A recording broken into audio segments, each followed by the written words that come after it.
Hi, how are you? My name is Alethea Thomas. Welcome to my YouTube channel. I mostly produce booktube content, so if you're into bookish things, booktube, book talk, you are in the right place. Thanks for watching my channel as always, and thank you to the subscribers out there that have subscribed. I love all of you so very much, and I'm so grateful to you guys. I am here today to talk to you about my least favorite books of 2022. I read 56 books this year, and I did read a lot that I actually enjoyed quite a bit, but there were 10 especially that I'm not as fond of. And this also gave me a chance to kind of go over my own rating system, like how I've been rating things on Goodreads. And I think I may change things just a little bit, because if I don't really enjoy a book, I don't think it deserves a 3 stars. Now, I think I was giving the ones maybe 3 stars because I was giving them the benefit of the doubt, or maybe because I hadn't really read as much. This is really my first year doing this, and my breadth of stuff is not, I'm still pretty limited as far as what I have read and what I am reading. So I think that I will, as time goes on, and this will probably continue on even after this, I'm going to be changing my rating system just a little bit. Anything that's 2 to 1 or really probably awful 1 is just going to be really, really bad. 3 is going to be acceptable, and then kind of up. So, just kind of keep that in mind for the future. But these are the ones that I rated 3 or below. So I have my list on my phone here, and I actually only own one of these in physical copy. So if that says anything, I don't hang on to anything I don't like. If I don't like it, I just immediately take it back to the library or return it. Or, well, if I bought it, probably I wouldn't just return it right away. I'd take it to one of the thrift stores, Goodwill, or maybe one of the little library boxes that are around. There are a few around where I live, not very many though. But anyway, I just get rid. I get rid of what I don't like. And I only have one book off of this list still in my possession, and that is because it's a classic. And I'm going to hang on to it. I'm probably going to read it again at some point because maybe I didn't get it. Maybe I didn't understand it. That being said, let us get to the list. Number 10 and number 9 are books that I didn't like. Other people might actually like. They weren't terrible books, but just not great books to me. Maybe somebody else would really, really like them though. The number 10 book was These Hollow Vows by Lexi Ryan. This book was okay, but it was obvious that she was following after Sarah J. Maas, and I don't know if maybe the publishers for this book had this manuscript. It was like, oh, this is very similar to, The Throne of Glass and to the other books that Sarah J. Maas has been putting out recently that are pretty good. They're not great books by any means, but they make money. The Court of Thorns and Roses series has made her so much money. It is ridiculous. Everyone seems to love those books. I do too. I think they're pretty fabulous. They're fun to read. These Hollow Vows wasn't as rich of a text, I guess. The story kind of fell flat. It was very just hollow. The whole book was hollow. It didn't have an interesting twist, really. There wasn't anything new. There are a lot of books right now with the fae in the story, a fairy tale type of environment, that kind of story, and it's getting a little annoying actually lately, and I don't know if maybe that's what soured me on this one so much. Also, this one, the language was a really mature middle grade, maybe. It just, the writer I felt like writing to a young audience in a way, not writing to an adult audience. And this, I don't think this book was advertised as a young adult fantasy book. I might be wrong on that, but I had seen it everywhere as, oh, if you like Sarah J. Maas and if you like A Court of Thorns and Roses, you're gonna love this because this is a lot like that. it's not very good. None of the characters are likable. I didn't really like any of them. The main girl character, she was supposed to be a thief, and she's supposed to be this really, really good thief, and it's told to you, it's never shown to you that she's a really good thief. She has some kind of mysterious power where she can walk in the shadows, I think, or something. And if she didn't have that power, I don't think she'd be a really good thief, like, at all. So I may read the second one. It may be good. I don't know. This one, I was kind of like on. It was okay. It wasn't fabulous. So, that's just my thought on these Hollow Vows. I think Lexi Ryan could write a good book. It wasn't so awful I had to throw it out because I couldn't stand reading it. Let's see, the next book at number 9 was something I really wanted to like and wanted to have fun with because it was one of the first Dickens that I read, but it's Charles Dickens' Great Expectations. I didn't like it. I don't know why I didn't like it either. It had some bits in it. I did tab a few things in it. It just didn't knock my socks off. I was, the title Great Expectations, it's one of Charles Dickens' better novels, and it's supposed to be one of his best works, and I just didn't feel like it hit me the right way. I maybe just was not in the right frame of mind to read this book. It failed me. It fell flat to me. There wasn't a lot of rich, the text wasn't rich to me, the scenery wasn't rich to me, it was kind of depressing in some parts. It wasn't as fun as I would hoped it would be. There was no descriptions of London itself in it. There were a few characters I did like in it, and I just was kind of expecting more out of Great Expectations. So maybe that's a poor excuse for me not liking it. I don't know. All I know is that as I was going through this, it got a little bit difficult for me to want to keep reading it. And if I have to force myself to sit down and read something, I'm not going to enjoy it. That was number 9 then, Great Expectations. So it's too bad. I will try and read it again at some future date. I just don't know when that's going to be. I did pick up A Christmas Carol by Charles Dickens this year, and I loved it. I thought it was fabulous. So I might give like Oliver Twist a try, or I might give one of his other more popular novels a try. I did like A Tale of Two Cities a long time ago when I read that for school, so I might try and read that again. Number 8 for me was Twin Crowns by Catherine Doyle. This is another one of those, it wasn't a fae fantasy, but it was a fantasy novel. Magic is something that has become forbidden in this kingdom. And so one of the twin girls grows up as a princess. The other one has grown up with the witches who are the users of magic in this world, and they are living off like to the outskirts of the country, have been hunted down to near extinction or something like that. The premise itself wasn't terrible. The girl who has the magic and all of that, they go, with her and her friend go, and her mission is to kidnap her sister and send the sister back to where she was living. And then the magic-using sister is supposed to take over the spot for the princess and then become the queen of the country. But, of course, the guy who's in charge of the country at the time, he has all these other plans, so everything kind of just goes awry as, the story progresses on. Then the twin sister who had been kidnapped makes her way back to the castle, and she wants to be the queen. And the two sisters come together and they decide, hey, let's go ahead and overthrow this guy who's in charge and all of that. So, it's not a terrible story.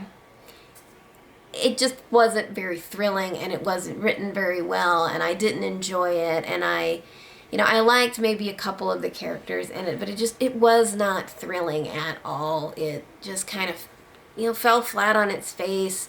I was after putting it down, I was so not interested in reading the second book. It just wasn't any fun. I don't know. These YA type fantasies that are trying to be edgy and are trying to tell a different story, I mean, they're just not really working very well these days for me. I think they did a better job a few years ago when I was a little bit younger, but these now, they're just not very good. It wasn't an awful book by any means, but it wasn't for me. So that one was number 8. Number 7 also suffered a similar issues. It was called The Traitor's Kiss by Aaron Beattie, and it is the first one in the Traitor's Circle series. And Aaron Beattie writes pretty well. I didn't have a problem with the writing in this one. It just, again, it was not very thrilling. The story was just kind of boring. The whole story was boring. The premise was interesting, though. Our main protagonist girl, she is not a tomboy or anything exact, but she's deemed to be kind of unfit for marriage. And she's just kind of a feisty, fighter type of a girl. Not like rough and tumble or anything, but just kind of, knows herself, knows her mind, knows who she wants to be. She's not going to be just a submissive girl. So that's cool. She slowly becomes a spy for the kingdom, and then she is riding along with a bunch of other girls that are going to be married off at some big ceremony. And one part of her job is to kind of spy on these girls because there's something going on in the kingdom and all of this. It was just kind of it was a different story. It was okay. It wasn't fabulous. I just didn't really enjoy it. The audiobook was all right. I just didn't really fall in love with it, and I didn't want to continue listening to the second book because I just didn't care about what happened to the characters. So the last book, it just suffered from, there's too much fantasy, too much magic and stuff being put out these days to me. The stuff is kind of just not of good quality sometimes.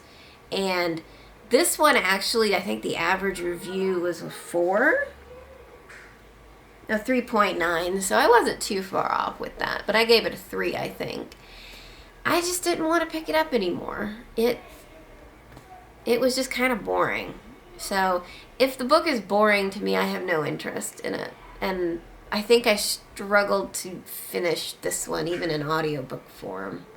I got it in both formats, if I remember correctly, because I was experimenting with that at that point. So yeah, I guess that's it about Traitor's Kiss. It was just kind of boring, and, the story would have been interesting if it had been well done, but it wasn't very thrilling. I didn't care what happened to anybody in it. It didn't hook me. It didn't hook me at all. Number 6 is A Touch of Darkness, which is the Hades and Persephone series. It's by Scarlett St. Clair. They're not bad books. I mean, these are romance novels, so they're not bad books by any means. I just hate the story. Despite, the actual, romance parts of it, the actual sex parts of it are good. That's why I'm reading these at all, is because it's pretty good. Scarlett St. Clair is very good at writing a hot and steamy romance scene. I give her all the credit in the world for it. Your characters, I don't care for at all, though. You are either writing an asshole, which is always the guy, or you're writing a girl who's just a completely stupid, inept, dumb blonde, or, just a dumb character in general. Not just a dumb blonde. Dumb character. My mother was a blonde. She was the smartest person I knew, so, no offense to blondes out there. She's a goddess. She has power. She should want to learn this power, and she's grappling the whole time with wanting to be a normal person. She's not a normal person. She's a goddess. She needs to act like a friggin' goddess. And then they've got the whole storyline basically is she wants to be normal, she's not normal, everyone else has to convince her that, hey, you're not normal and you need to learn this stuff. It's like pulling teeth with this girl for her to just, learn something and to, actually embrace who she is. And it's the most annoying thing ever. It is so annoying. That character is so annoying. Sex is good, though. That's the only reason I keep reading them, because the sex is good. Read romance novels like I do just for that part of it, and you really don't care about the storyline at all. I mean, this is a perfectly satisfactory book for that. So the rest of them are the same, exactly the same as the first one. They just, bring in different elements of the plot, or bring in a different problem, for them to conquer or to, manage to overcome in some way. But it's just dumb. And I hate sometimes in romance novels how some men are just, brooding, standoffish buttholes that I just don't get it. I don't know. I don't know why you have to write men in such a stoic way. Overly stoic, maybe. It aggravates me to death. Because real men are not like that at all. Real men are not like that at all. Number 5 is Vanessa Yu's Magical Paris Tea Shop. I was so hoping that this particular book would be so cozy, so nice to read, such, even refreshing, because I was in, not a slump or anything at the time, but I was in a place where I was like, I need something comfortable to read, because I'm kind of tired of reading some depressing stuff. I'm tired of reading, the same stuff, over and over again. So let's try something really different. This book was by Roselle Lim, and it wasn't written badly. It just wasn't good. It was really just bad. The whole story was predictable. The main character was so annoying. She had a power, and she hated the power, but she never wanted to understand the power itself. If I was someone who had a unique gift, a unique ability of some kind, and even if it was a gift that resulted in, maybe blaming yourself for bad things that are happening around other people, like you could see someone's future and know that they're going to get a divorce a few years later, or know that, something awful was going to happen, know that somebody was going to have a heart attack, know all of these things. Wouldn't you still be interested in understanding that particular power and maybe trying to derive the best things that you could out of it? This girl did not want that at all. She wanted to just hide it. She wanted to run from it. She didn't want to accept it. Her aunt offers to help her with it, and she tries for a little while, but she doesn't put her heart into it at all. And just the title of the book, Vanessa Yu's Magical Paris Tea Shop, you envision a Paris tea shop. We're going to be talking about Paris a lot. We're going to be talking about tea. We're going to be talking about good times and, just enjoying tea. Maybe something magical happens with the tea itself. Maybe it makes people feel good. Maybe the scones are magical. I don't know. No, none of that. None of that is now, I don't want to say dumb, but it's just Chinese superstition over fortune telling. And yes, the fortune telling happened with the tea, okay, but it wasn't cozy. It wasn't, I didn't get the cozy vibes I was hoping for from it. So that's maybe why I was so disappointed in this.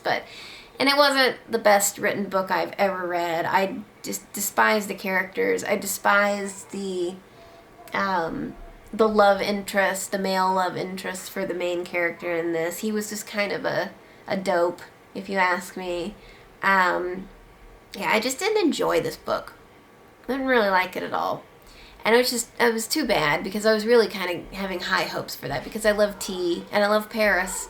And, combining those two things, I thought, hey, couldn't go wrong here. Well, it went wrong. So, number 4. Boy, I disliked this one. I just did not like it. These Violent Delights by Chloe Gong. And it is a duology. I read the first one of this duology. And I gotta say, Chloe, if you're gonna redo Shakespeare, stick to the fucking text, girlfriend. This was terrible. So bad. Romeo and Juliet was not meant to be told in a format like this at all. It was just bad. The whole thing was terrible. It was badly written. Things that the characters said, I just did not like this book at all. I hated every minute of this book. And I put it down like halfway through it, and I'm like, I cannot continue this, because this is not Romeo and Juliet. This is just trash that someone has decided to call a Romeo and Juliet spinoff. And I didn't like any of the characters. It's just bad. None of the characters were likable. The Romeo in the book was just stupid. Juliet was just as bad. And I didn't like any of them. They were all terrible. It was just a bad book. If you've picked this up and you like it, please tell me why you even liked it, because I don't. I think it's bad. I think it's absolutely terrible. I think I gave it a 2 stars because I was being super generous that day. I almost want to say I wrote a review on this one too. Yeah, I gave it 2. I said it just not grabbed me. I lost interest quickly and didn't like the fact that this was a poorly written retelling of Romeo and Juliet. The idea of the book interested me at first, but it was just not executed well. I mean, trying to write this as some kind of strange historical retelling of Romeo and Juliet, I think it was set in like the 20s in Hong Kong. It just didn't work very well.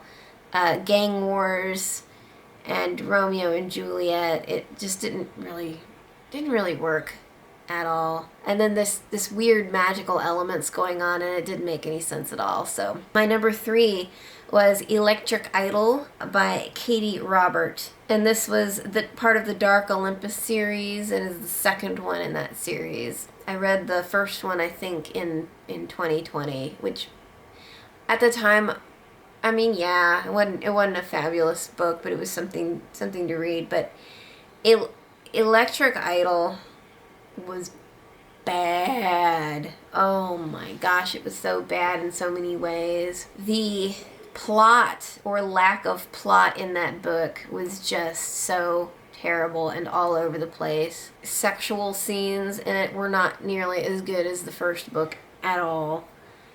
And it was bad. It was terrible. It was kind of gross in some ways too.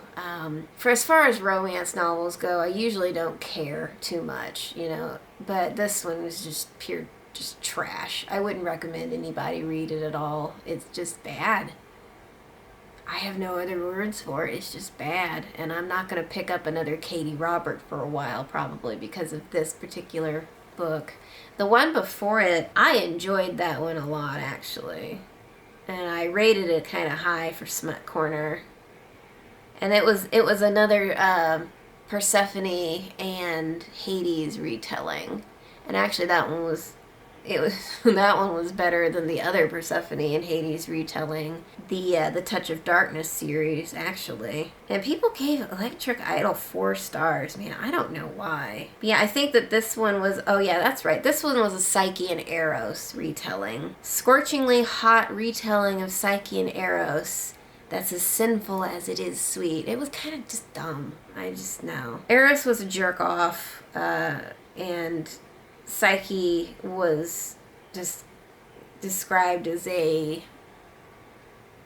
larger gal, huskier gal, which is fine, no shame in that at all. I think there's some very beautiful women out there who are, on the larger side. But the book treated it so oddly, and it was kind of gross in some ways. So, and the sex was no good.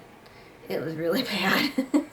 Yeah, I mean, if you like retellings and you like smut, I mean, this is probably up your alley, but I just didn't think it was a very good book. Go to number 2, so this one's probably controversial, but I just didn't like this book.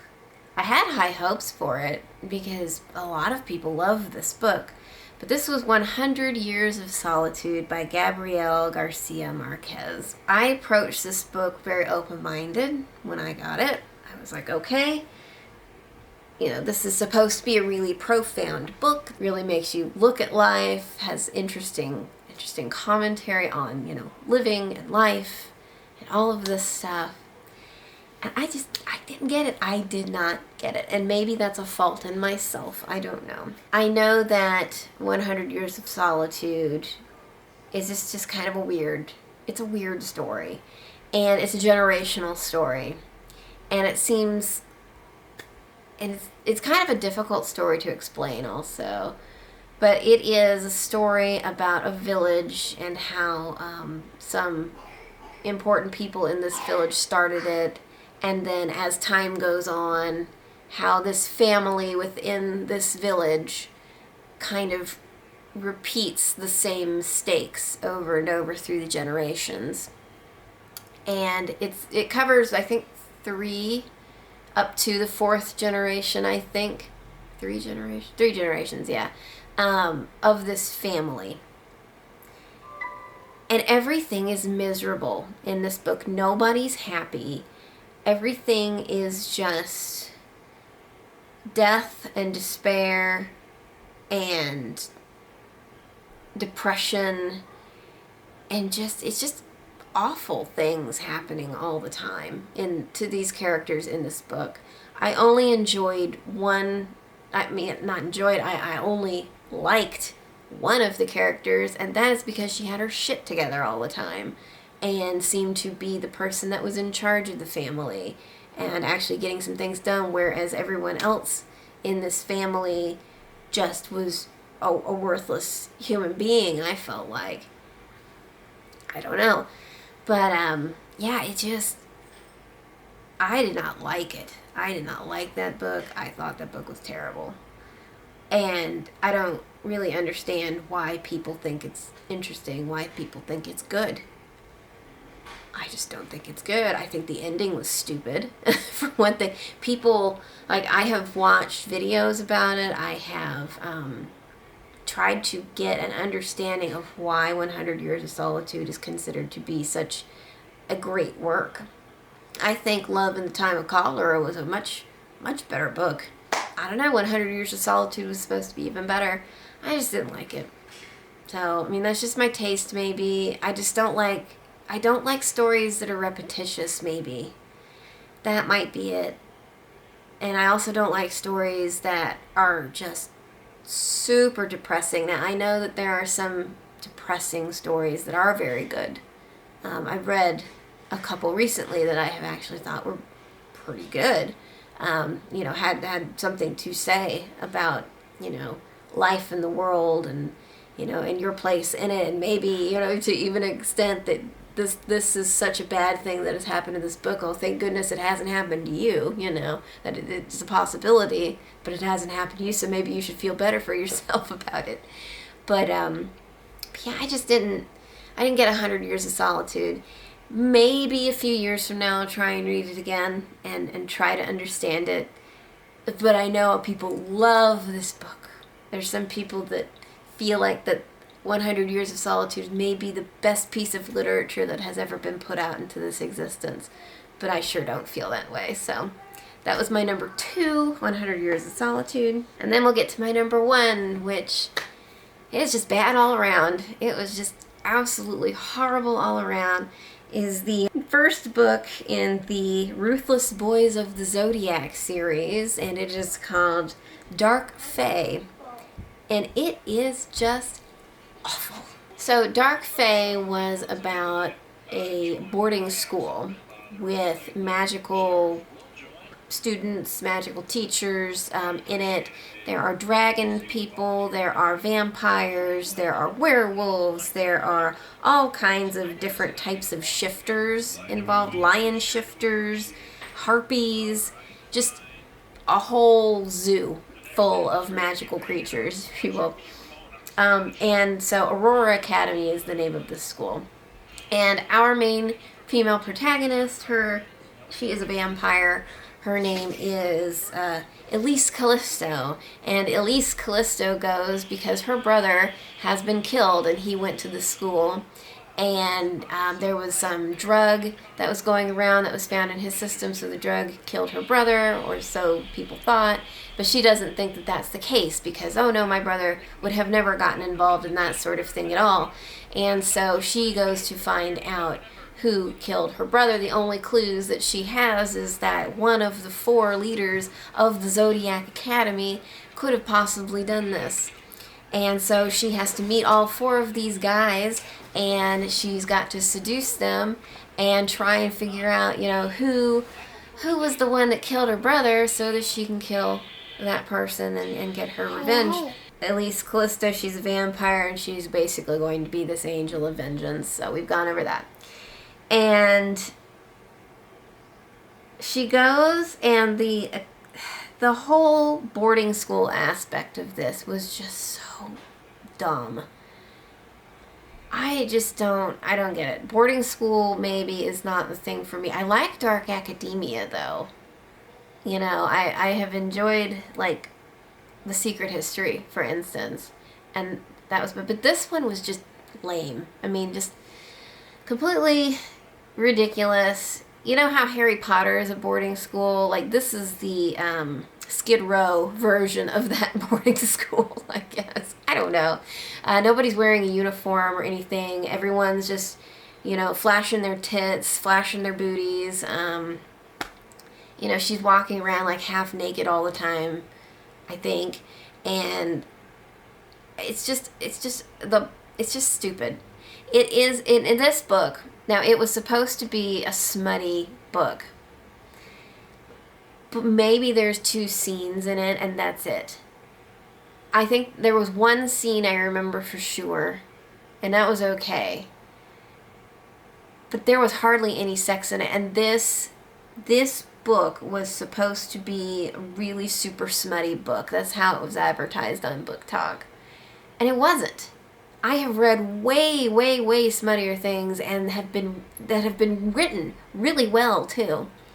But yeah, no, all of the characters in this book were annoying. They were annoying and stupid, and I could not stand it. I listened to the audiobook version of this, and I thought, okay, well maybe this will be kind of fun. There's 4 guys and a girl, and some wild things could be happening. I don't know. None of that happened. None of the wild things happened at all. Like, nothing. And all of these guys were just so lame. The machismo level of some of these characters was just off the charts, but it wasn't attractive at all. And, like, it just felt way shorter than advertised, and it was so bad. It was so bad I couldn't stand any of the characters. And I think to some degree I couldn't stand any of the writing too. It just wasn't very good. And some people really love these Zodiac Academy books. And I thought, oh, okay, hey, I enjoy good fantasy, romance stories. Smutty romance stories especially, let's go for this. But it's just really bad. I don't get how people like this sort of thing. Like, it's just trash. Just plain trash. I'm never going to give another one of these books a try, based off of this one. Probably never. Try and convince me otherwise. I'd love to hear it. Love to hear your reasoning behind it. And there are some people that really love this stuff on Goodreads, man. This particular book, the average rating for it gets a 4.32. I don't get it. It was so annoying. It was so dumb. And it wasn't good. Really wasn't good. So, it was just bad. And I guess that the rest of the series is probably supposed to be about, different characters within that maybe start out in this book. I don't know for sure. One of the annoying things also is that, even though the main girl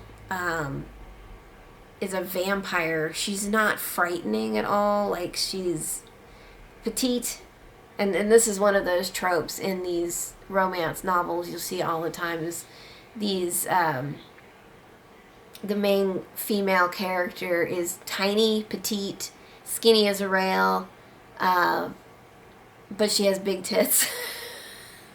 Probably. And she's beautiful. She's gorgeous. Oh, she's so pretty. And she has lilac hair in this too. So, you know, it's just the whole thing is terrible. I would like to see some of the stuff that's in these sort of romance novels kind of go away in a way, because they're not realistic. And also, you know, the body image issues that girls sometimes, I mean, older women have them too. Don't get me wrong. I wish all the time that I could be, like 10, 15 pounds lighter and not have ever had a child and had, you know, changes to my body resulting from having said children. But we have them and we move on from them. And it would be refreshing to see something where, you know, hey, you're a mom, but man, mom's sure getting around. You know, something like that would be actually kind of fun. Then I think about it. Maybe I need to write crappy romance novels about that and make some cash. I don't think anyone would read it, though.